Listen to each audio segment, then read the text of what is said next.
안녕하십니까. 지금 시간은 AI와 스트리밍에 대한 이야기인데요. 예, 최근에 AI가 다양한 영역에 접목되면서 스트리밍에도 들어왔습니다. 그래서 이번 시간에는 AI와 스트리밍에 대한 거를 이야기해 보려고 합니다. 저희는 엔터테인먼트 테크놀로지 전문 미디어 아웃렛인 다이렉트 미디어 랩이고요. 예, 주로 스트리밍, AI, 메타버스, 그리고 엔터테인먼트를 부가가치로 높이는 모든 것들을 취재하고 있습니다. 네, AI와 스트리밍 이야기 전에 최근에 헐리우드 작가 협회가 파업을 종료한 내용들을 좀 말씀 안 드릴 수 없는데요. 그 이유는 지금 스트리밍 비즈니스에도 이런 AI 작가 파업이 영향을 많이 미쳤기 때문입니다. 어쨌든 148일 만에 그 합의를 했고요. 여기서 여러 가지가 합의됐지만 AI 관련해서는 크게 네 가지가 합의되는데 이거 중요한 자료라서 말씀드립니다. 일단 AI를 문학적 자료를 쓸 수는 없고 AI가 최종 작품은 안 된다는 이야기죠. 그리고 AI가 생성 작품은 MBA 최소 수익을 올리는 합의입니다. 그러니까 이 말이 무슨 말이냐면 AI가 만든 작품에 대해서 돈을 보상할 수 없다. 그래서 AI가 쓴 글에는 작가 크레딧이나 저작권이 부여되지 않는다. 이런 걸 의미합니다.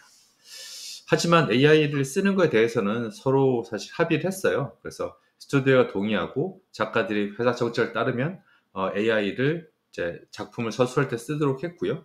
그리고 다만 회사들은 특정 AI, 챗 GPT나 아니면 바드 같은 거를 이제 강요할 수 없다. 이런 것들을 조항을 넣어놨죠. 그리고 뭐 사실 이게 더 중요한 건데 작가들의 공개된 자료가 AI 생성됐거나 AI에 의해서 생성된 자료라는 걸 포함하고 있다는 걸 작가들이 모두 공개해야 돼요. 사실 작가들이 제일 두려워했던 거는 AI가 썼던 걸 가지고 전달해서 그러면 작가들한테 그걸 바꿔봐라 이렇게 주장했던 혹은 할 수 있는 내용들을 제일 두려워했는데 이런 것들을 원천적으로 방지하기 위해서 이제 노력했습니다. 그리고 제일 중요한 게 이들이 또 작가들이 자기들이 쓴 작품에 대해서 AI가 학습하는 것들을 반대한다. 이런 것들의 조항을 집어넣었습니다. 이렇게 네 가지 합의가 있었고요. 이 네 가지 합의에 따라 또 스트리밍이 변하니까 여기에 따라서 또 내용을 보겠습니다. 여전히 AI를 둘러싼 우려들은 많은 편이에요. 그래서 여기 보시면 2023년도랑 2023년 2022년도 이렇게 한두 달 사이에 2003년도 사이에 조사를 한 건데 사실 한 달 사이, 두 달, 세 달 사이라도 우려들의 감시가 계속 늘어나고 있습니다. 그래서 2023년도 6월달, 2023년도 9월달인데 뭐 여러 가지로 AI를 쓰는 것에 대해서 우려가 좀 심해진다. 제일 우려가 높아지는 거는 저작권 관련된 내용입니다. 하지만 AI는 스트리밍 비즈니스에 뭐 상당 부분 많이 들어와 있습니다. 그래서 제일 중요한 거는 AI가 최근에 프로그램을 찾아주는 역할을 많이 하고 있어요. 그래서 EPG라고 하죠. 일렉트로닉 프로그램 가이드. 페스트라든지 스트리밍 되면서 콘텐츠들이 급격하게 늘고 있지 않습니까? 뭐 이런 것들에 대해서 AI가 좀 직접적으로 찾아주고, 자기가 좀 검색을 한 거에 대해서도 좀 상세하게 검색을 할 수 있는 거고, 뒤에 다시 말씀드리겠지만, 뭐 그런 것들을 도와주는 프롬프트, 엔진들, 키토크 같은 것들을 또 스트리밍에 반영을 하면서 또 새롭게 변하고 있고요. 그리고 AI EPG는 사용자 추천을 넘어서 개인한테 맞춤형 추천이 가능하다. 이런 걸 말씀드립니다. 코코아가 말씀드린 대로 AI 키워드 기반의 AI 키토크를 도입했는데요. 사실 AI가 스트리밍에 본격 적용이 되는 거는 코코아가 처음인 것 같아요. 쉽게 말씀드리면 이제 코코아라는 거는 이제 미국에서만 서비스되는 이제 국내 K 콘텐츠 유통 플랫폼이고요. 예, 뭐 거의 유일하다시피 한 플랫폼입니다. 근데 여기 외국 분들이 많이 와서 이제 검색을 하시잖아요. 근데 아무래도 이 콘텐츠에 대한 이제 이름이나 이런 것들이 많이 좀 부족하기 때문에 그래서 검색을 하는 경우들은 많은데 조금 더 이제 상세한 검색을 통해서 이제 훨씬 더 좋은 결과를 얻을 수가 있는 거죠. 예를 들어서 뭐 최근에 나온 드라마 중에 어떤 특정한 주인공이 나오고 근데 그 특정한 주인공이 어떤 성격으로 나온다. 이런 것들을 이제 하고 싶은 거 있는데 이런 것들 미리 지금 키워드로 검색이 되어 있다면 이런 거 클릭해서 들어가는 게 아주 의미가 있습니다. 결국에는 이런 키토크를 이용하는 게 검색을 더 용이하게 해 주기도 하지만 검색 풍부성 이런 것들을 더 늘리기도 하죠. 예. 그리고 아예 투비는 폭스가 운영하는 패스트 서비스인데요. 아예 AI 검색 서비스를 내놨어요. 그래서 그 레빗 AI라는 건데요. 챗 GPT를 이용하는 겁니다. 그 투비 역시 패스트 플랫폼이기 때문에 제공되는 콘텐츠 숫자가 엄청나게 많거든요. 뭐 그런 콘텐츠의 숫자에 대해서 아무래도 검색이나 EPG를 만들기 한계가 있기 때문에 예를 들어서 뭐 오늘 저녁에 볼만한 코미디 TV 아니면 어떤 그 할로윈에 봐야 되는 뭐 그런 10가지 영화들 이런 것들을 검색을 하면서 조금 더 상세한 검색이 가능하게 됐고요. 결국에는 최근에 뭐 스트리밍들이 광고 기반 서비스하고 투비도 광고를 주된 소득원을 하기 때문에 콘텐츠에서 많이 이제 남아 있을 수 있도록 그 광고 배치 늘고 있기 때문에 이런 식으로 AI 검색 시스템을 많이 도입하는 거고 뭐 그거의 시작은 투비라든지 아니면 이제 광고 기반의 OTT들이 이렇게 진행하고 있다. 이런 걸 말씀드립니다. 뭐 이거에 비해서 또 실제로 아예 반대적인 움직임도 있어요. 재밌는 일인데요. 플루토는 아시겠지만 이제 파라마운트 플러스라는 곳에서 가지고 있는 패스트 플랫폼이고요. 이제 광고 기반 무료 스트리밍 TV라는 거죠.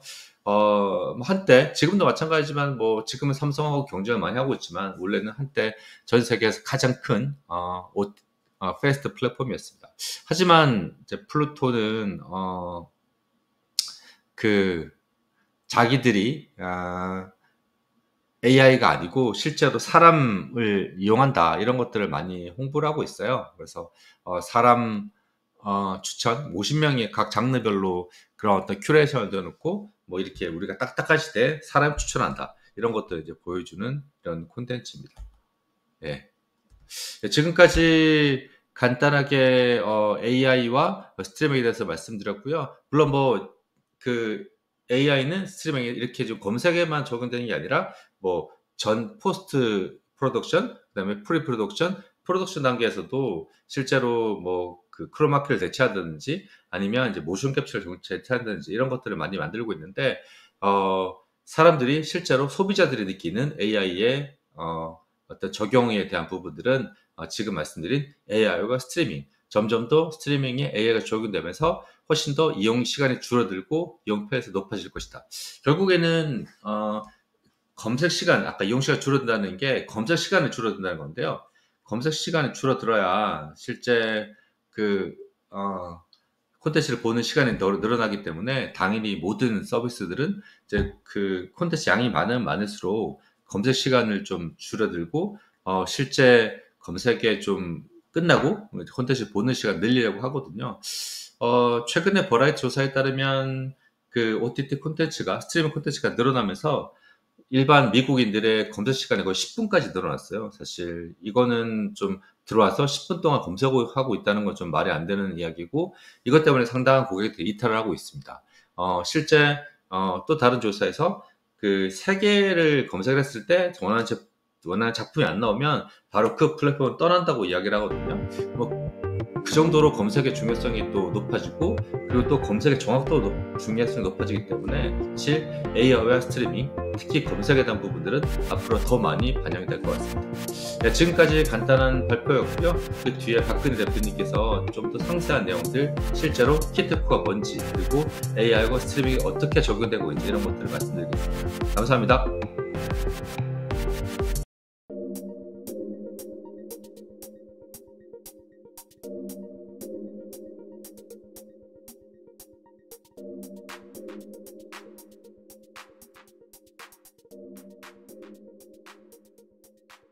저희도 이제 그 매뉴얼로 뭔가 넣어주는 매뉴얼로 그 키워드를 넣어주는 것 자체를 먼저 잡아야 되겠다. 가장 가격적인 요인이 비용적인 요인이 가장 큰 부분부터 잡아야 되겠다고 생각을 해서 작년부터 스터디 좀 했습니다. 계속 사실 무작정 이제 사람들이 스트리밍 플랫폼에서 유행했던 거는 넷플릭스 무작정 따라하기였는데 그 개인화된 추천, 그다음 서치 이게 사실은 그 트렌드 유행처럼 번져갔어요. 비디오 플랫폼 사이에서. 근데 그거는 이제 서비스 측면에서는 굉장히 중요한 얘기였는데 그 백엔드 비용적인 측면에서 볼 때는 그게 아닐 수 있거든요, 사실. 그 쪽을 자동으로 생성해내는 게 훨씬 회사의 그 오퍼레이션 코스트를 많이 줄일 수 있기 때문에 백엔드가 확실히 이거부터 잡아봐야 되겠다. 저희는 이제 또 워낙 그, 그 북미에서 살아남기 위해서 비용 절감을 굉장히 많이 한 회사 중에 하나인데 제 경영의 모토가 작고 강한 조직으로 빨리 움직이는 거예요. 그래서 작고 강한 조직으로 빨리 움직이기 위해서는 이런 사람 품을 덜 수 있는 기술에 굉장히 많이 관심을 갈 수밖에 없었고 그러다 보니 이제 저희가 이제 챗 GPT 시대에 고민을 좀 많이 한 거죠. 막 도대체 뭘로 줄일까 하다가 그럼 입수 단계에서 우리가 그 컨텐츠 팀에서 항상 괴로워하는 퍼포먼스 광고를 위한 키워드, 서치 엔진 옵티마이제이션에 들어가는 키워드 또는 그다음 검색에 쓸 수 있는 키워드를 그냥 자동으로 생성하게 해보자. 그래서 찾던 중에 굉장히 좋은 벤더를 차단했고 그 서로 협업 모델을 만들기 위해서 의논을 좀 많이 했었죠. 하다 보니까 일단은 이게 시멘틱인데 어떻게 보면 시멘틱 데이터라고 하는 건데 시멘틱 데이터는 어느 정도 학습이 돼야 생성이 되거든요. 그러니까 키워드만 나열이 돼서는 답이 안 나오니까 키워드만 쭉 나열돼 봐야 서비스를 이을 수가 없으니까 일단 뭐든 학습을 시켜야 되니까 빨리 디플로이 하자 이렇게 결정을 해서 뭐 서로 협의 시작한 지 얼마 안 돼서 정합을 빨리 하고 기술 개발을 서로 양사해서 굉장히 빠른 시간에 출시를 시켰습니다. 근데 또 공교롭게 저희가 출시하고 얼마 안 돼서 투비 같은 데가 서비스를 AI 한다고 또 나섰더라고요. 뭐 저희가 좀 최초인 것 같긴 한데 북미에서는 스트림 플랫폼 중에서는. 그래서 이제 학습이 시작됐습니다. 근데 저희 입장에서는 의미가 좀 큰 게 한국 컨텐츠인데 들어가는 키워드는 다 영어예요. 그러니까 컨텐츠는 한국어고 한국 컨텐츠인데 한국어로 만들어지면 이상하진 않거든요. 그게 한국의 국내 포털에서는 그런 시도가 많았습니다. 실제로. 뭐 카카오 페이지라든가 네이버라든가 이런 데에서 굉장히 이런 시도가 많았고 실제 많이 했었어요. 근데 언어가 다릅니다. 원래 컨텐츠의 언어와 서비스 언어가 첫 번째 다른 거예요. 어떻게 보면 한국 컨텐츠 그 시장 입장에서는. 그러니까 그게 가능했던 이유는 저희가 사실은 그간의 로컬라이제이션과 글로벌라이제이션을 하면서 쌓였던 데이터를 여기 풀어냈기 때문에 빨리 가능했습니다. 저희가 그간에 매뉴얼리 일하면서 가지고 있었던 수많은 빅데이터를 쌓아놨었거든요. 저희가 데이터 플랫폼에 제가 좀 많이 집착하는 편인데 데이터 분석 플랫폼 만들면서 쫙 쌓아놓은 거를 이제 시멘틱하게 만들어내기 위해서 이제 얼기설기 이제 적용을 한 거죠, 이제. 그래서 어느 정도 로직을 만들어내고 적용을 시켰더니 이제 학습이 시작된 겁니다. 초반에 뭐 서비스 시작하고 좀 골치 아픈 일이 많았죠. 원래 AI 학습시키려면 자연스럽게 학습이 돼야 되니까 그 인간의 개입이 최소한으로 가려고 했더니 약간 좀 쓰면 안 되는 단어들, 언어들 그런 것들이 좀 약간 나와서 법적으로 불법적인 표현들은 다 일단 걷어내고 다시 학습을 시작했습니다. 그래서 하다 보니 이게 서비스적으로 이점이 좀 있습니다. 뭐 비즈니스적으로 비용을 줄이는 측면이 가장 컸지만 서비스적으로 왜 이게 좀 의미가 있었냐면 그 제가 이게 서비스 하면 좀 공유를 해서 보여드려야 되는데요. 사람들이 아까 한정훈 대표님 말씀했다시피 콘텐츠를 찾는데 굉장히 많은 시간을 보냅니다. 요즘은 넷플릭스의 그 추천 알고리즘 뭐 넘어서서 사람들이 너무 익숙해져 가지고 그 알고리즘에 계속 이제 리모컨을 잡고서 자기가 원하는 컨텐츠를 찾는데 시간을 굉장히 많이 보내고 있어요. 근데 저희는 무의식 중에 컨텐츠를 찾는데 굉장히 학습이 돼 있습니다. 나름대로 개개인이 전부 다. 예를 들어서 검색어를 넣는 방법도 경험을 통해서 알고 있어요.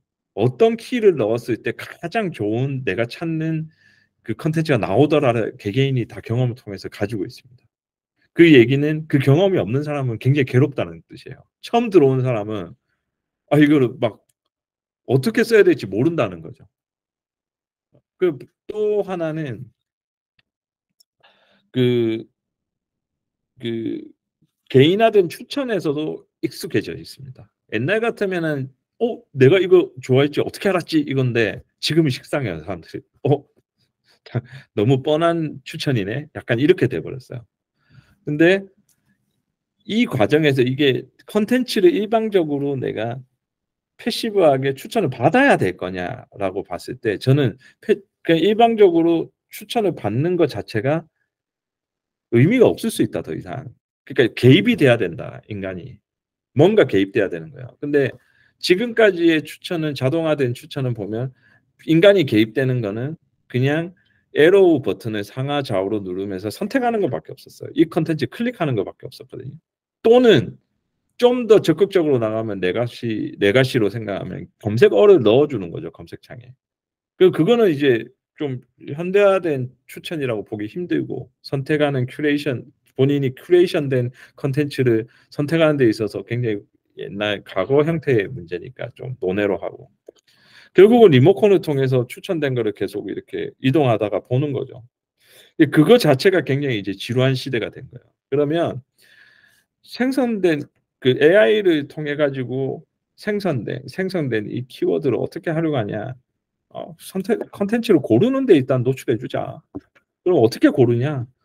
기존의 제목이나 배우 이름이나 디렉터 이름이 지루한 게 아니라 그냥 신선한 좀 자연어로 가보자. 자연어. 시멘틱한 자연어를 시멘틱화해서 시멘틱한 데이터로 여기저기 섞은 걸로 서로 연관을 만들어서 좀 얘기를 해보자.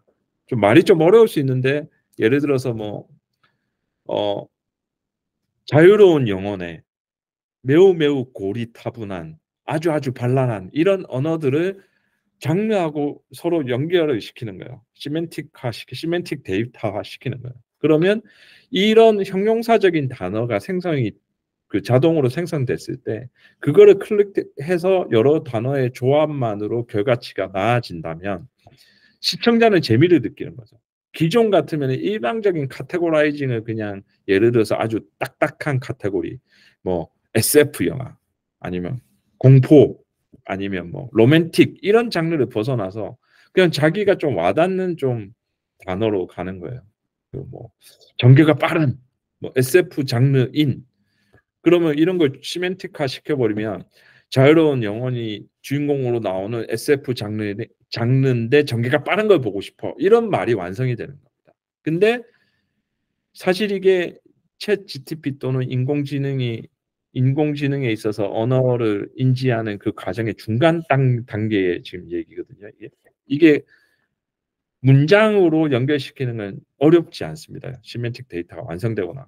왜? 그거는 문장을 그냥 인식해서 검색어로 넣어주면 되는 거고 그 형태소로 따서 몇 개의 데이터를 조합시킨 시멘틱 데이터의 결과를 보여주면 되는 거기 때문에 가장 큰 의미는 AI 엔진이 자동으로 이 시멘틱 데이터의 인풋을 만들어준다. 그럼 컨텐츠 하나가 제 플랫폼에 입수가 될 때 이 컨텐츠에 붙는 키워드가 적게는 10개에서 많게는 수천 개까지 자동으로 붙는 거예요. 어디에서 붙냐?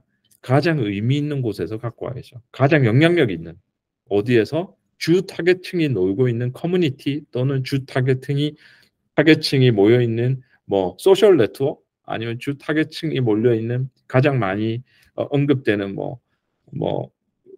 웹사이트 이런 것들에서 크롤링 또는 아니면 그 의미 있는 데이터를 계속 추출해내는 그 학습을 통해 가지고 계속 끌어와서 계속 바꾸게 됩니다. 그러니까 한번 입수됐다고 그 키워드가 딱 스태틱하게 놓이는 게 아니라 계속 업데이트가 돼요. 시간이 가면서. 그래서 초반에는 넷상에 떠도는 키워드가 거의 없을 때는 붙는 시멘틱 데이터가 몇 개 안 되겠지만 만약에 인기가 폭발하기 시작하면 연관된 엄청난 키워드가 생성이 되고 시간이 갈수록 그게 또 변합니다. 계속. 그러면 제가 카테고라이징을 하거나 만약에 큐레이팅을 하는데 스태틱한 게 뭔가 박혀있는 단어를 나중에 바꾸지 않아도 돼요. 시간에 따라서 계속 유연하게 갑니다. 트렌디하게 단어가 바뀝니다. 그럼 옛날 같으면 재미있는이라는 이 단어가 요즘 같으면 힙한으로 바뀔 수 있는 거예요. 그 키토크의 키워드 자체가. 그렇기 때문에 이건 유연한 학습 엔진을 붙여놔서 유연한 이제 키워드의 변화를 따라가도록 만들어 놓은 거죠. 그러면 제가 어떤 특정한 서비스를 개편하기 위해서 돈을 엄청 들여갖고 메타데이터나 키워드를 한 방에 갈아엎는, 카테고리를 갈아엎는 짓을 안 해도 돼요. 왜? 제 AI 엔진이 알아서 계속 학습해서 바꿔주기 때문에. 이게 가능했던 거는 사실 코코아를 처음에 만들 때부터 제가 굉장히 유연한 플랫폼을 강조를 많이 했었고, 백엔드 자체가 모듈화 돼가지고 굉장히 뭔가 새로운 피처를 받아들이기 쉽게 만들어 놨습니다. 그래서 저희가 AI를 미리 고려한 건 아니었었는데 AI 엔진 붙이는 게 굉장히 빨랐어요. 다른 플랫폼보다. 그래서 실제로 저희가 기술진들이 제 컨셉을 녹여 넣었는데 저 개발하고 디플로이 하는데 실제로 지금 한 6개월 안 걸렸을 겁니다. 한 4개월 조금 넘었던 것 같은데 굉장히 빠른 속도로 붙였어요. 아마 전례 없을 겁니다. 그래서 약간 제가 데모를 좀 보여드리고 싶은데 아직은 좀 초창기라서 이게 그렇게 좀 있어 보이진 않습니다. 예, 지금 계속 학습되면서 바뀔 겁니다. 예, 제가 화면을 한번 공유해 보겠습니다.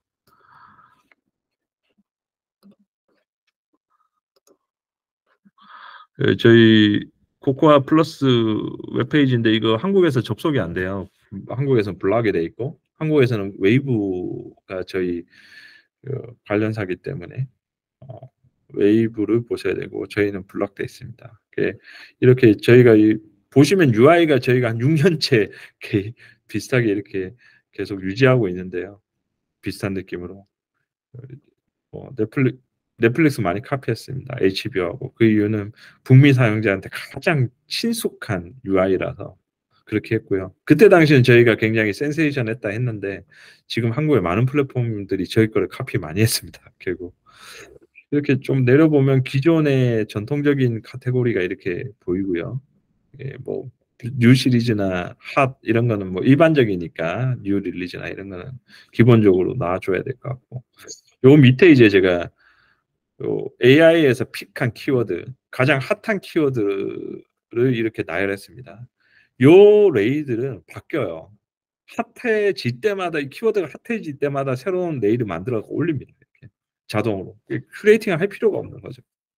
요 빈지 월시도 굉장히 빈지 와칭이라는 단어가 미국에서 많이 쓰이는 단어거든요. 한 방에 시리즈물을 다 본다는 뜻인데 이런 것들이 계속 핫하니까 이제 AI가 픽해가지고 바꿔줘요. 이 레이들을. 지금 3개 넣어놨습니다. 그러면 하나 들어가 볼게요. 이거를 클릭해가지고 AI가 생성한 이 키토크를 이렇게 넣어서 클릭을 해보면 연간 키토크 단어가 이렇게 나열이 됩니다. 요거 다 AI가 전부 다 제너레이팅한 거예요. 그리고 요 밑에 관련된 아까 그 연간 키토크 키워드로 이렇게 클릭해서 연관된 서치 리저트가 이렇게 계속 밑으로 나옵니다.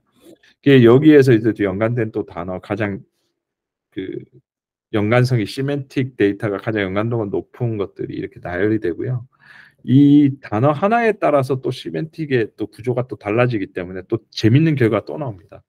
만약에 이제 여기 마이 골든 라이프로 이렇게 연관된 컨텐츠로 인지를 하고 클릭을 하면 이 시리즈물에서 쓰이는 키토큰의 이런 단어가 가장 많이 언급이 되고 이런 단어를 다시 한번 클릭했을 때 이거 가장 유사한 또 드라마들의 리스트를 또 볼 수 있는 거죠. 이 드라마들이 이 키워드하고는 제일 유사해. 자, 여기에서 재밌는 포인트는 사람들이 일방적으로 큐레이팅 되는 걸 보다가 일단 내가 원하는 단어를 클릭해서 보는 겁니다. 근데 이게 실제로 내가 키워드를 입력하는 것보다 뛰어나지 않을 수 있지 않느냐 이렇게 말씀하실 수 있는데 그 말이 맞을 수도 있는데요. 저희가 보는 관점에서는 이렇게 만들어진 키토크 키워드를 클릭하는 것 자체에 굉장히 흥미를 많이 느낍니다. 사람들이. 왜냐하면 지루하지 않거든요. 내가 좋아하는 단어를 픽하는 거기 때문에 여기에서 이미 본인이 연관된 그 콘텐츠를 계속 찾아가는 재미를 느끼게 돼요. 그리고 실제 여기에서 나오는 그 키워드 시멘틱 데이터의 키워드는 실제로 연관성이 굉장히 높기 때문에 사람들이 실험을 해보면 재밌어 합니다. 내가 진짜 이런 거 원했어 라는 얘기를 합니다. 하다가. 그래서 조금 이해가 되셨는지 모르겠는데요. 제가 설명한 게 좀 중구난방이긴 했는데 뭐 요런 컨셉으로 계속 이제 학습을 시키면서 좀 더 나아갈 생각이고, 서비스 로드맵은 지금 현재는 이제 저희가 키워드를 생성하는 거에 좀 AI 엔진을 활용하고 있는데, 여기서 좀 더 나가서 그 이제 왓슨이 옛날에 했던 건데요. IBM 왓슨이 했던 건데, 그냥 비디오 자체를 학습을 하면 그냥 종료됩니다. 사실은 이런 AI 엔진은. 근데 그 단계로 가기에는 아직은 좀 상업성이 부족해요. 왜 부족하냐면 사실 모든 그 플랫폼들은 ROI를 따져야 되거든요. 제가 지금 3만 시간이 넘는 컨텐츠를 지금 컨텐츠 라이브러리에 갖고 있는데, 얘를 학습시키는데 왓슨 같은 컴퓨팅 파워를 썼을 때 그 비용이 어마어마합니다, 사실은. 거기서 생성되는 그 부수적인 데이터는 엄청나게 나오죠. 근데 그걸로 과연 얼마를 벌 수 있는데가 중요하기 때문에 지금 현재는 상업성이 좀 안 나와요, 제가 볼 때. 옛날에 누군가가 저한테 그런 얘기를 했었거든요. 이게 뭐 우리가 크립토 시대가 됐으니까 NFT 같은 기술을 이용해 가지고 컨텐츠 정산을 자동으로 하면 되지 않느냐. 아, 정말 맞는 얘기입니다. 자동 NFT 써가지고 자동으로 정산하는 거 정말 좋은 컨셉이에요. 근데 제가 그거를 안 했던 이유는 그거를 해싱하기 위한 컴퓨팅 파워가 어마어마하게 들어요. 스트리밍을 보내는 인코딩 비용이나 CDN 비용보다 수십 배가 듭니다. 하지 말아야 되는 사업이에요. 예. 그런데 이제 그런 그 신기술을 이용해 가지고 펀딩들을 많이 받았죠, 사실은. 옛날에 사실은 근데 상업성이 없는 내용들이었어요. 그래서 AI도 사실은 개발된 그 기술들은 어마어마하게 많고 쓸 수 있는 활용할 수 있는 부분은 정말 많습니다.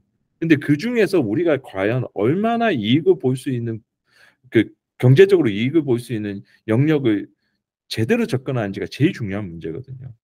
근데 이제 저희는 스트리밍 플랫폼이다 보니 이제 비용적인 측면과 서비스적인 측면 두 개를 봤는데, 그 비용적인 측면은 백엔드에서 인간이 매뉴얼하게 키를 생성해내는 짓을 이제 그만, 자 이제 AI를 맡겨도 될 것 같아라고 온 거고요, 끝까지. 그리고 이제 서비스적인 측면에서는 이제 그 생성된 키워드를 가지고 인간에게 흥미를 느껴주는 시멘틱한 데이터를, 연관된 데이터로 계속 본인이 찾아가는 그 뭔가 그 추천되는 컨텐츠를 찾아가는 데 있어서 사람이 일조하는 거죠. 클릭하면서 그걸 타고 가는 그 재미를 통해서 좀 더 리텐션을 끌어내겠다. 물론 서비스 인터페이스는 바뀔 수 있습니다. 이 형태는 계속 바뀔 수 있고, 그거는 구현하기 나름이기 때문에 지금 현재는 제가 클릭으로 가겠지만 나중에는 이게 그냥 좀 지루해지면 뭐 아마존의 알렉사처럼 그냥 음성 인식을 넣어도 돼요. 넣으면 제가 뭐 고리타분한데 명랑하면서 자유로운 영혼이 나오는 SF 장르의 전개가 빠른 영화를 보고 싶어라고 하면 그 키워드만 뽑아가지고 그냥 할 수 있습니다. 인터페이스의 문제는 뭐 별로 어렵진 않아요, 기술적으로. 그래서 그거에 맞도록 이제 백엔드나 플랫폼이 유연하게 잘 구성이 돼야 되겠다. 뭐 이런 말씀을 드리고 싶습니다. 예. 좀 많이 빙글빙글 돌았네요. 네. 말씀 너무 잘해주셔가지고, 네. 예, 거의 정리가 다 된 것 같고요. 근데 제가 여기서 이제 여기까지만 잘 질문하고 뭐 이제 넘기면 될 것 같은데, 궁금한 게 있었는데, 그러면은 뭐 대략적으로 AI 도입에 따라서 아까 말씀하셨던 게 어쨌든 투입 비용이 좀 줄어들고 수익은 늘어날 거라고 두 개 이제 효과가 있는데, 이 어느 정도 혹시 뭐 이게 숫자로는 뭐 하기 어려우시겠지만 어느 정도 이렇게 뭔가 이렇게 수익이 늘거나 아니 비용이 줄 거라고 뭐 이런 퍼센트나 이런 것도 혹시 공개하실 수 있는 게 있으세요? 네. 아니 뭐 지금 서비스가 막 시작돼 가지고 네. 구체적인 숫자가 있지는 않는데, 예상됐던 거는 있죠. 예상됐던 거는 예를 들어서 저희가 이제 조만간 유럽으로 진출할 건데 언어가 늘어야 됩니다. 지역도 늘고요. 그러면 사람이 투입돼야 되는 명수가 있는데요. 그 인건비는 일단 무조건 빠집니다. 무조건 빠지고요. 어 그리고 이제 그 프론트엔드로 구현하는 데 있어 가지고 이제 그 생성된 데이터를 뭐 여러 군데로 활용하기 때문에 또 개발 쪽도 좀 많이 품이 줄 것 같아요. 예, 그 부분. 예. 네. 그리고 그다음에 그러면 지금 뭐 사실 AI가 아까 OTT 스트리밍에 다양한 영역에 적용되고 있잖아요. 지금은 이제 검색 부분인데 뭐 AI 번역이라든지 뭐 이런 것들도 사실 많이 쓰고 있는데 혹시 그런 거는 적용할 생각이 없으세요? 다른 AI 지금 아 쓰고 계신. 요거는 또 다른 영역인데요. 예. AI는 사실은 학습을 해야지 고도화가 되지 않습니까? 학습의 양이 절대적이거든요. 학습 양이. 사실 이 사업을 시작할 때 그 저희 전에는 웨이브 아메리카 전에 회사 이름이 KCP였는데 코리아 콘텐트 플랫폼 시작할 때 제일 먼저 고민이 로컬라이징에 대한 비용에 대한 고민이었어요. 근데 그 로컬라이징이라고 하면 자막이 가장 큰 요소로 차지하는데 자막 비용을 어떻게 뺄까라고 계속 고민하다가 이제 제가 그 전에 제가 이 직장 전에 오기 전에 이제 시스코 시스템즈에서 비디오 사업부에서 이사로 있었거든요. 그때 해봤던 AI 경험을 갖고 오고 싶었던 거죠. 그래서 그 기계 번역을 이제 한번 고려했었어요. 근데 제가 실험을 좀 해보다가 간뒀습니다. 왜 간뒀냐면 이미 글로벌 번역 회사들이 기계 번역에 대해서 손을 많이 대 있고 그들의 학습 시간이 수십 배예요. 수십 배이기 때문에 따라잡을 수가 없더라고요. 이게. 고도화가 결국은 산출물이 굉장히 퀄리티가 좋게 나와줘야지 그 컨텐츠 밸류에 굉장히 기여를 하는데 아무리 탑건을 잘 만들어도 거기에 들어가는 영어 자막이 진짜 뭐 초딩 수준의 단어 자막을 넣어 놓으면 그 영어 아무리 좋아도 개판 나거든요. 그래서 그 부분에 있어서 아 이거는 우리가 해서는 안 되는 영역 학습을 시킬 수 있는 사람이 아니구나 우리가 그렇게 판단을 했죠. 아 이거는 결국은 시간이 지나면 전문 번역 회사들 특히 플랫폼이 잘 돼 있는 회사들이 훨씬 더 좋은 퀄리티로 시장을 그 점령하겠구나 석권하겠구나라고 판단을 했었습니다. 그래서 거기에서 뺐습니다. 바로 하다가 들어가지 말아야 되겠다. 그러면 우리는 뭘 해야 되냐? 그런 회사하고 좀 더 기술적으로 정합을 잘해서 서로 유기적으로 빨리빨리 주고받을 수 있는 플랫폼이 돼야 되겠구나. 이걸로 갔었던 거죠. 예. 근데 아까 검색이라고 하셨는데요, 대표님. 검색이 아니라 사실은 검색에 활용하는 겁니다. 이 아, 컨텐츠에서 생성된 그 키워드를 검색에도 활용하는 거죠. 예. 큐레이팅에도 활용하는 거고요. 그렇죠. 사실 아까 말씀하신 대로 가끔은 제가 뭐 단어조차도 신경 쓰기 싫을 때가 있으니까 그냥 있는 거 픽해서 그냥 할 때가 있으니 맞죠. 네네. 네, 말씀 잘해. 그러면 혹시 기자님들 이제 뭐 그냥 편하시게 그냥 대신 이제 지금 줌이니까 소속이나 이름 좀 밝혀 주시고 질문해 주시면 좋을 것 같아요. 네, 저는 마이크 일단 잠깐 끄겠습니다.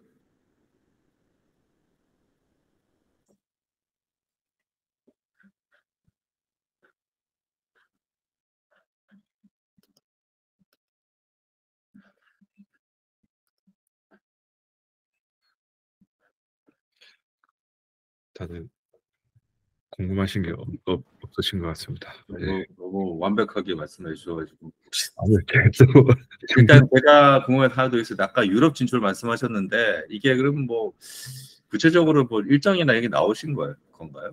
지금 아까 말씀하셔가지고 제가. 네. 네, 뭐 올해 안으로 갈 생각입니다. 아, 올해 안으로. 아, 올해 얼마 안 남았는데. 네, 뭐, 예. 네.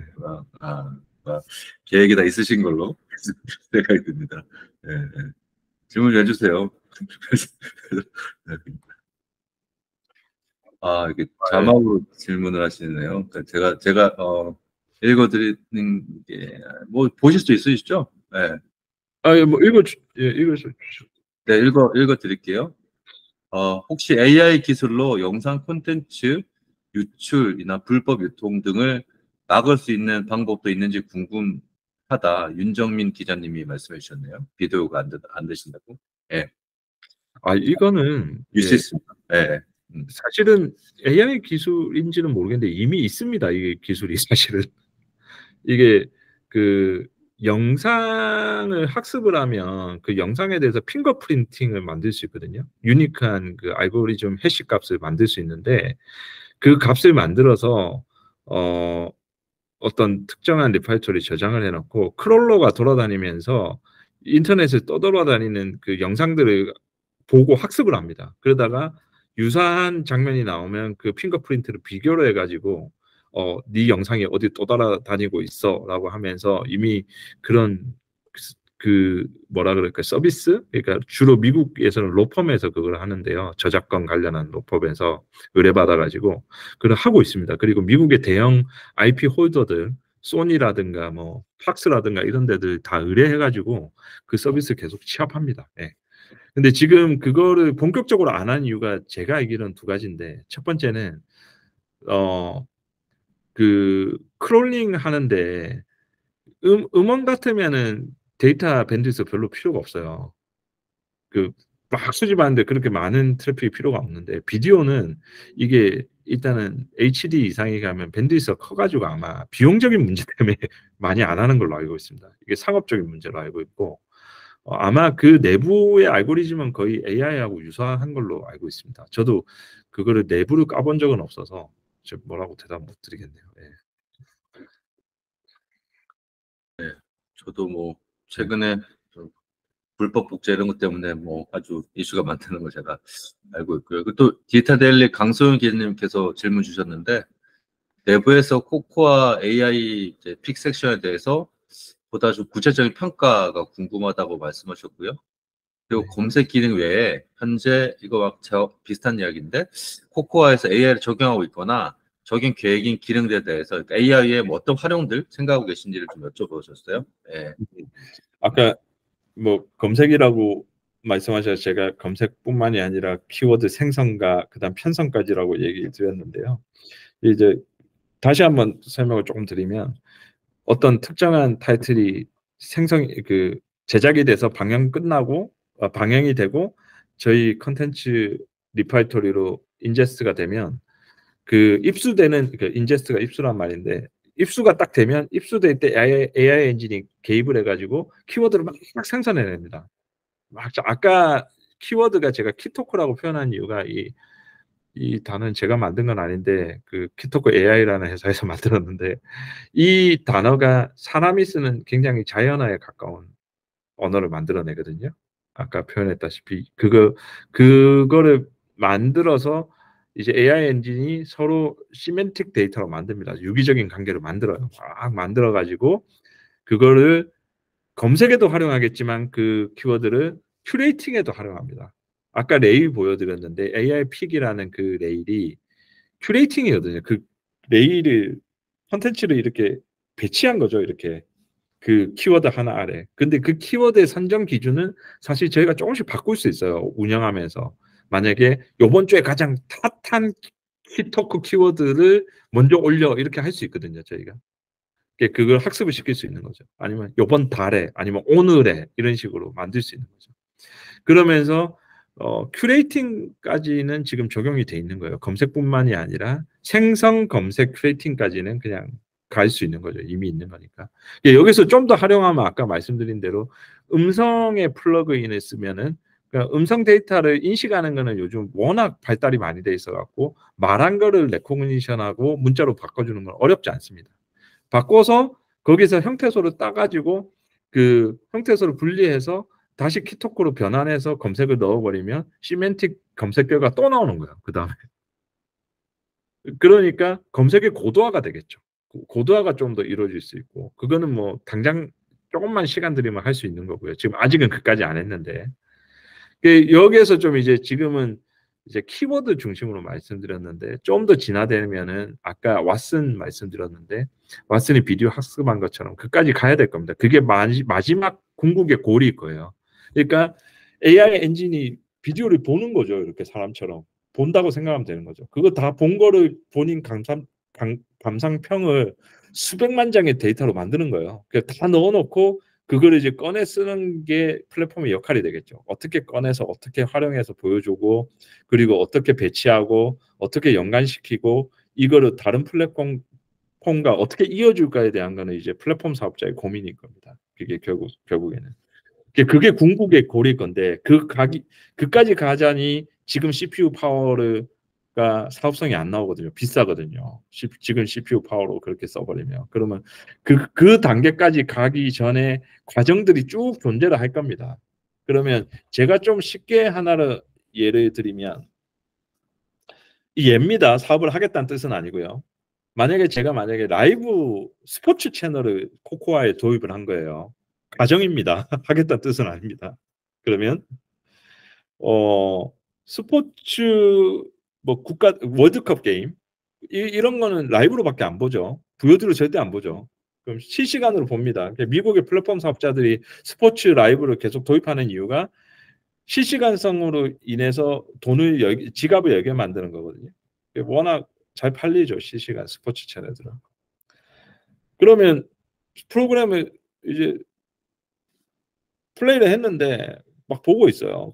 그런데 갑자기 전반전을 못 본 친구가 나타난 거예요. 나 지금 막 전반전 못 보고 후반전 보는데 어떻게 되는지 모르겠어, 앞에가.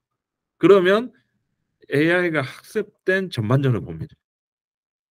하이라이트로 보는 거죠. 근데 지금까지 하이라이트는 어떤 그 PD라든가 아니면 뭐 어떤 그 주조실에 있는 누군가가 뭐 빨리 편집해가지고 막 주요 장면 편집해갖고 빨리 내보내잖아요. 그러니까 보통 보면 이제 저희가 큰 경기 있을 때 전반 하이라이트 하면서 막 빨리 만들어갖고 막 빨리 편집해서 내보냅니다. 그런 일을 해요. 근데 AI 학습, AI 머신을 쓰게 되면 그냥 그 전반을 본인이 학습을 해가지고 하이라이트 만들어줘요. 그냥 만들어줘가지고 편집해서 나옵니다. 뭐 그 기준은 뭐 사람이 약간 개입할 수 있죠. 만들 때 야, 함성이 진짜 큰 장면은 앞뒤 10초 잘라. 아니면 뭐 골대 그림이 나오면 일단 무조건 잡아. 뭐 이런 식의 라직을 만들 거예요. AI 라직을. 뭐 파고 들어가면 별거 아닙니다, 사실은. 그런 거를 이어붙이면서 AI 엔진에 이어붙이면서 하이라이트 만들 수 있는 그런 거 식으로 서비스가 굉장히 진화가 될 겁니다, 아마. 예. 그래서 이게 적절한 대답이 됐는지는 모르겠는데요. AI와 비디오 플랫폼의 콜라보는 진짜 무궁무진하고요. 제가 볼 때는 해야 될 게 되게 많은 것 같습니다. 네. 그럼 예를 들어서 그럴 수 있죠. 또 하나 또 엉뚱한 얘기인데 만약에 이제 뭐 이렇게 드라마 보고 있는데 백그라운드 뮤직이 났어요.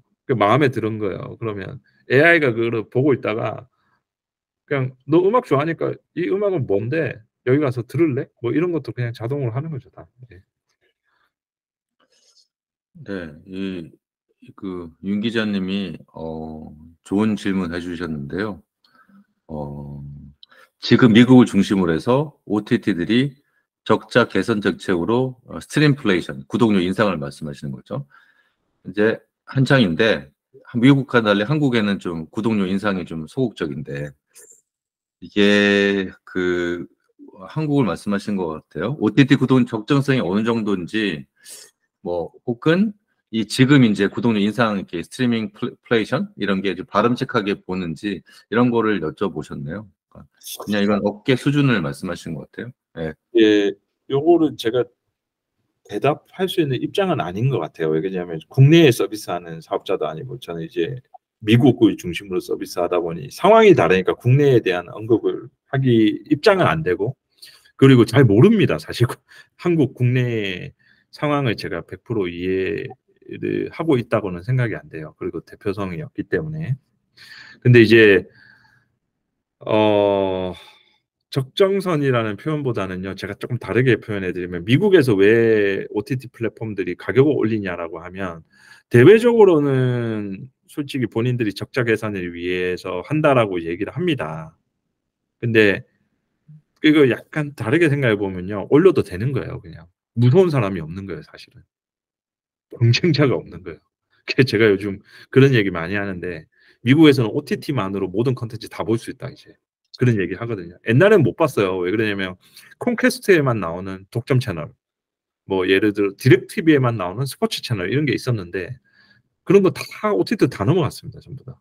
그러니까 OTT가 안 무서워해요. 이제 기존의 레가시 사업자를 안 무서워하고 기존의 지상파나 기존의 케이블 TV나 위성을 안 무서워하기 때문에 이제는 모든 사람이 OTT 없으면 못 사는구나를 알게 된 거예요. 그러니까 가격을 올리는데 주저하지 않습니다. 저는 거기에서 이제 그런 시장의 상황이 그렇게 자신감을 불어넣었다 보고요. 그거를 올리기 위한 명분으로 이제 적자 개선이라고 얘기하는 것 같습니다. 네, 말씀하신 대로 평균 3년 사이에 거의 $2 가까이 올랐고요. 근데 지금 디즈니라든지 맥스 모든 서비스들이 내년을 BEP를 맞추는 시점으로 그리고 뭐 투자자들 지금 엄청 괴롭히지 않습니까? 그렇기 네. 때문에 지금 좀 그런 상황인 것 같아요. 그리고 아까 말씀하신 대로 이미 이제 가격이 좀 사실 피할 수 없는 부분에서 이게 스트리밍을 3개를 합치면 케이블 가격보다 더 많아져요. 사실 예전에는 3개 합치면 케이블보다 싸서 들어왔는데 이제는 그게 아닌 거죠. 완전하게 시장은 이제 스트리밍 TV로 넘어선 거예요. 그래서 지금 네. 말씀하신 부분이 이게 되게 네. 본질적인데 저희 전략하고 맞닿아 있거든요. 그게. 네. 그 이유가 저희가 어디 누구한테 바이아스 된 서비스가 아닙니다. 애드온으로 B2B를 하는 플랫폼이거든요. B2C는 아까 코코아 플러스고요. 그러니까 저희는 한국 컨텐츠의 대표성을 띠고 있는 거예요. 저희 브랜드는. 그래서 어디나 갖다 붙일 수 있도록 만들어 놨거든요. 실제로 번들에서 갖다 붙일 수 있도록. 그러니까 아까 말씀하신 대로 한 3개 정도의 OTT 그 구독을 하면 가격이 넘어서잖아요. 그래서 저희는 그래도 저희 혼자 스탠드얼론으로 10불 미만으로 딱 가지고 있는 거죠. 그러면 어디든 붙자 이런 거거든요. 저희는. 그러니까 마치 스포츠 채널이 ESPN이 어디든 붙자 하고 비슷한 거예요. 저희도. 예. 맞습니다. 지금 그 ESPN이 실제로 정확한 말씀하셨는데 그 번들링 비율이 80% 이상이에요. 예, 그렇죠. 예, 그러니까 사실 지금 어떤 전문 플랫폼들, 그러니까 그런 것들은 스페셜 플랫폼들은 사실 그게 최저 전략이죠. 일단은 저기 최성호 기자님께서 좀 약간 재밌는 질문하셨는데 AI 키토크에서 만들어진 키워드, 뭐 예를 들면 자유로운 영혼에 나온 아까 SF 영어 이런 걸 말씀해 주셨는데 이게 정확도나 만족도가 현재 이게 대표님한테 여쭤보는 거겠죠? 10점 만점이면 몇 점 정도로 보시는지, 그리고 AI 학습 데이터가 꾸준히 쌓이면 키워드가 복잡해지더라도 더 정교한 큐레이션이 가능해지는지 물어보셨네요. 네. 예, 저 한 3점 정도인 것 같습니다. 그래가지고 보면서 막 기사 나가요, 기사 나가요. 3점이라고. 주관적인 거긴 한데 주관적이라고 써주십시오. 혹시 나가게 되게 그러면 제가 왜 3점이라고 얘기하냐면 서비스 시작한 지 한 달도 안 됐고 그다음 막 개입하고 싶습니다. 막 볼 때마다 내가 들어가서 막 손대고 싶은데 일단은 AI의 그 시멘틱 데이터를 만들어내는 그 라식을 존중해주기 위해서 참고 있습니다. 꾹 참고 있고 학습이 어느 정도 돼서 시장의 키워드를 반영하기 위해서는 개입을 최소화하기 위해서 노력하고 있습니다. 참고 있습니다. 3점이라고 얘기하고 있어요. 그리고 시간 지나면 키워드가 복잡해지더라도 정교한 큐레이션이 가능해집니다. 왜 그러냐면 최종의 큐레이션의 룰셋은 그 컨텐츠를 그 큐레이팅 결정하는 사람이 들어갈 수밖에 없거든요. 자동으로 내버려 두는 거는 일시적으로 가능하지만 뭐 예를 들어서 우리가 편성하는 거와 똑같죠. 9시 뉴스는 뭐 예를 들어서 뭐 여름에는 9시 뉴스, 겨울에는 8시 뉴스 이런 식으로 하면은 1년에 한 번 정도 편성 시간을 바꾸듯이 저희도 뭔가 큐레이팅 편성을 바꾸는 거는 사람이 개입될 수밖에 없어요. 근데 이제 한번 하면은 자동화돼서 그게 막 바뀌겠죠. 막 핫한 키워드가 올라가고 이러겠죠. 하지만 사람이 개입이 돼야 됩니다. 근데 당연히 키워드가 복잡해지더라도 사람의 개입은 최종단에서는 터치는 필요할 거예요. 왜냐하면 진짜 100% 순수하게 AI한테 맡기지 않을 거거든요. 최종 진열 형태는. 예, 그리고 정교한 큐레이션은 가능합니다. 더 키워드 그 사람이 개입되는 게 최종 터치겠지만 그래도 그 컨텐츠 수량이 점점 많아질 거고 저희가 점점 늘어날 거거든요. 그래서 그 컨텐츠의 버라이티 자체가 굉장히 많아질 거기 때문에 그 복잡성 속에서 또 정교한 그 연관관계를 계속 찾아낼 거예요, AI가. 그래서 점점 더 그 재밌는 큐레이팅, 그러니까 시멘틱한 데이터를 찾아가는 여정이 시작되는 거죠. 시청자 입장에서는. 오, 이거랑 이렇게 연결되네를 찾아가는 재미를 줄 것 같아요, 저는. 지금은 좀 약간 어설프거든요. 제가 봐도 키워드가 좀 약간 제네릭한 약간 자연어입니다. 뭐 매우 마음이 따뜻한 아주 일반적으로 생각할 수 있는 단어죠. 그런 거를 통해서 매우 마음이 따뜻한 네, 드라마 되게 많은 거예요. 진짜 많은데 이게 조금 지나면 매우 마음이 따뜻하니 조금 더 연관 그 시멘틱한 연관 관계를 만들어내면서 좀 구체화가 되면서 정교해져요. 시간이 지나면. 거기에서 왜 콘텐츠가 마음이 따뜻한 콘텐츠의 종류가 많아질 거거든요. 계속 학습하면서. 마음이 따뜻한데 비가 오는 뭐 이런 식으로 막 뭐가 복잡해져요. 그러니까 그게 점점 정교해질 수밖에 없을 겁니다. 네, 말씀 감사합니다. 지금 1시간이 넘었는데요. 혹시 질문이 예, 있으시면 해주시면 좋을 것 같아요. 예, 예, 뭐.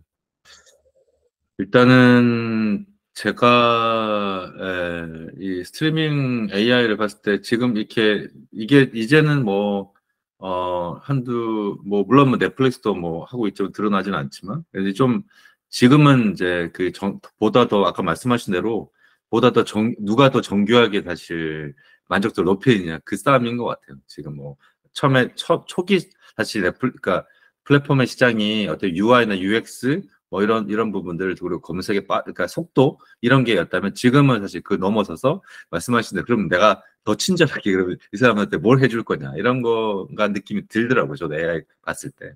예. 뭐 저희가 뭐 최소한 한국 콘텐츠 대표하는 플랫폼이다 보니까 네네. 저도 이 한국 콘텐츠에 있어서는 저희가 가장 앞서가는 그 AI 학습을 보여야 되겠다. 그리고 실제로 그럴 거고요. 그 로컬라이징에 있어서도 저희가 수집한 데이터가 제일 많기 때문에 아마 저희가 계속 당분간은 선두에 가 있지 않을까 뭐 예상은 하고 있습니다. 뭐 근거 없는 자신감은 아니고 근거는 있습니다, 사실. 네, 알겠습니다. 그러면은 뭐 1시간 10분이 지났으니까요. 혹시 그 박 대표님 마지막으로 그 뭐 AI 쪽은 많이 말씀해 주셨으니까 뭐 그러면 올해 이제 뭐 올해나 내년도에 좀 뭐 뭐 북미 시장 중심으로 해서 뭐 어떤 뭐 지금 뭐 시장 전략이나 아니면 뭐 어떤 식으로 좀 서비스를 하시고 계신지 그런 좀 계획 같은 거 간단하게 말씀해 주세요. 네. 예, 뭐 저희는 뭐 어떻게 하든 시청자 경험을 무조건 확대하는 게 목표이기 때문에 플랫폼은 일단 시장의 영향력을 가장 크게 빨리 퍼뜨리는 게 무조건 골입니다. 예, 그러기 위해서는 이제 그 다이렉트 컨슈머 스트리밍 서비스도 되게 중요한데 제 서비스가 또는 컨텐츠가 어디에 나가 있든 그 데이터를 다 수집해서 그 유저 익스피리언스를 늘리는 게 되게 중요하거든요. 그러니까 서비스가 나가는 형태를 굉장히 유연하게 잘 만들어야 된다고 생각을 해요, 여전히. 혹자는 계속 다이렉트 컨슈머 서비스, 그러니까 B2C 서비스만이 진정한 플랫폼이라고 얘기하시는 분들이 계신데 그건 굉장히 레가시적인 사고입니다. 이제 더 이상. 제 상품의 형태가 다양해지고 서비스의 형태가 다양해질 수 있도록 굉장히 유연한 플랫폼 형상을 유지하면서 새롭게 나오는 어떤 서비스의 형태에도 저희 코리아 컨텐츠를 얹을 수 있는 그런 플랫폼이 돼야 된다 생각하거든요.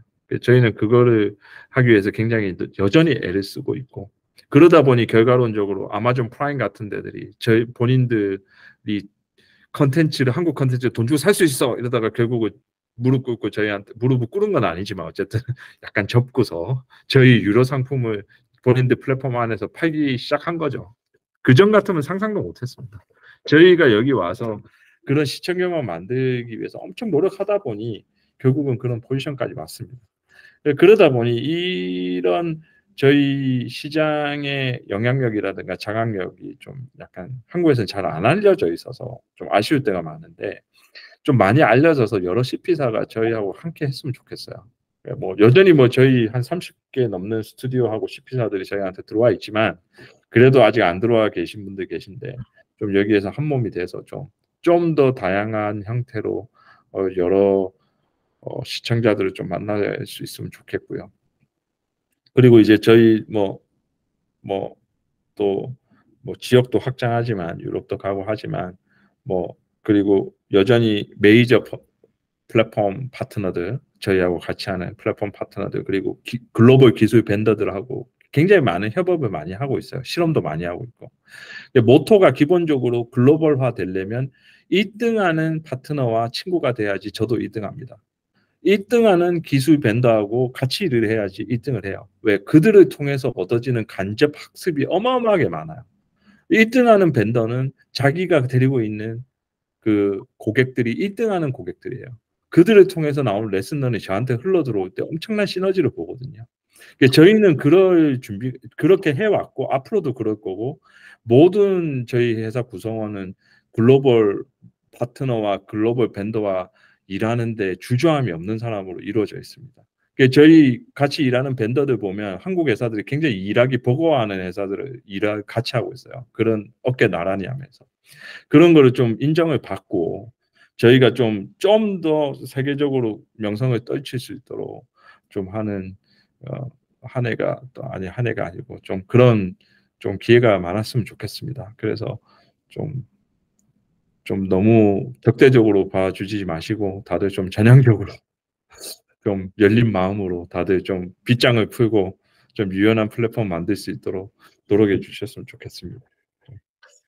네, 감사합니다. 뭐 기자님들이 뭐 적대적으로 보시는 분 없으실 것 같고요. 근데 이게 아무래도 좀 약간 시장을 좀 분석하다 보니까 해외 시장 진출에 대해서 말씀하신 대로 그 전형적으로 계속 그러니까 자기 플랫폼 이제 사실 스탠드얼론으로만 생각하고 있는 부분들이 많았잖아요. 사실 그런 부분들 때문에 이제 지금 말씀하신 뭐 PIP로 들어가든 아니면 번들링 하든 뭐 그런 전략들에 대해서는 조금 노출이 좀 안 돼 있는 상태인 것 같아요. 사실. 네. 예, 그렇죠. 최종적으로는 저희 다이렉트 컨슈머 서비스를 키우는 게 네. 목표가 되겠지만 그게 꼭 그거를 하기 위해서 성급할 이유는 없습니다. 밸류가 있는데 계속 찾아다니면서 파일을 키워나가야 되는 거지. 내게 무조건 커야 된다는 그 상수를 박아놓고서 무리수를 두다 보면 다 같이 죽어요, 잘못하면. 예, 저희가 만약에 미국의 넷플릭스처럼 백화점이라서 온갖 제품을 다 취급하는 플랫폼이면 그렇게 해도 됩니다. 하지만 저희는 코리아라는 그 세그먼트만 딱 찍고 있는 엣지 그 이렇게 엣지 서비스, 그러니까 어떻게 보면 엣지 에어이기 때문에 일단 요것만 글로벌리 잡는 것 자체도 못했어요, 제가 볼 때. 그거부터 해야 된다는 거죠. 그걸 하고 나서 그 다음에 백화점을 만들든 말든 이래야 되는데, 방망이 깎아서 야구 빠따 만드는 회사인데 야구 빠따도 제대로 글로벌리 유통 못 시키고 있으면서 갑자기 야구용품 전체 만들자 이렇게 해서는 안 되는 거거든요. 그래서 저는 그렇게 생각합니다. 개인적인 사견이. 전략 자체를 좀 약간 유연하게 열어놓고 적어도 내 분야에서는 잡고서 그 다음 스텝을 가야 되지 않나 이렇게 생각합니다. 네, 알겠습니다. 지금도 혹시 질문 기회가 있으신데 마지막에 질문이 없으시면 그냥 제가 사실 오늘 조금 처음에 이런 자리를 좀 마련했는데요. 이게 좀 앞으로 조금 그러니까 저도 교환분들 모시고 기자님들도 와서 좀 좋은 정보들 서로 이제 사실 그런 정보들을 좀 좋은 시간을 사업자분들도 좀 편하게 서로 말씀드리는 자리가 됐으면 좋을 것 같고요.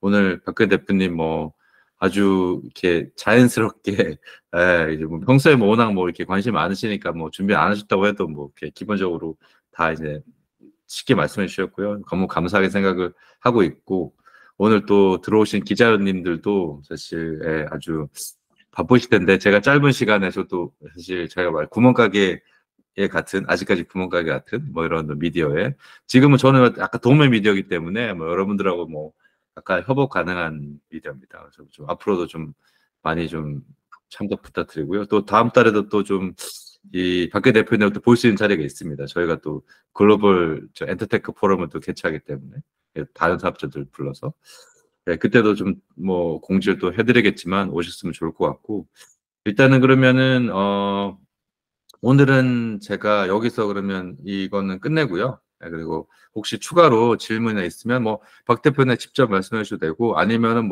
저한테 말씀해 주셔서 이렇게 어떤 걸 확인해 주셔도 되니까 나중에 편하게 말씀해 주십시오. 그리고 여기 오신 분들은 또 다음번에 아마 이게 정기적으로 조금씩 지금 최대한으로는 이제 미국에 있는 뭐 사업자분들을 많이 모시려고 하고 있는데, 네, 앞으로 좀 잘 부탁드립니다. 감사합니다. 네.